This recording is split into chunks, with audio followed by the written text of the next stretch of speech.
በትግራይ የሌሊት አፈሳው አሁንም ቀጥሏል ተባለ። በትግራይ ክልል ጊዜያዊ አስተዳደር ውስጥ ያለውና ህገወጥ የተባለው ምክር ቤት አከራካሪ የሆነውን የብሔራዊ ግዳጅ ውትድርና አዋጅ ካጸደቀ ሰዓት ጀምሮ በክልሉ የተለያዩ ከተሞች መጠነ ሰፊ የሌሊት አፈሳ እየተካሄደ መሆኑም ተሰምቷል።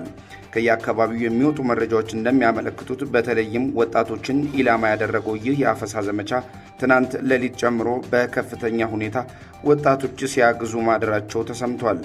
የአዋጁ መጽደቅ በክልሉ ነዋሪዎችና ወላጆች ዘንድ ከፍተኛ ስጋትና አለመረጋጋትን የፈጠረ ሲሆን ልጆቻችንን በግድ ወደ ጦርነት መማገድ የለብንም የሚሉ ድምጾች እየተበራከቱ መጥቷል።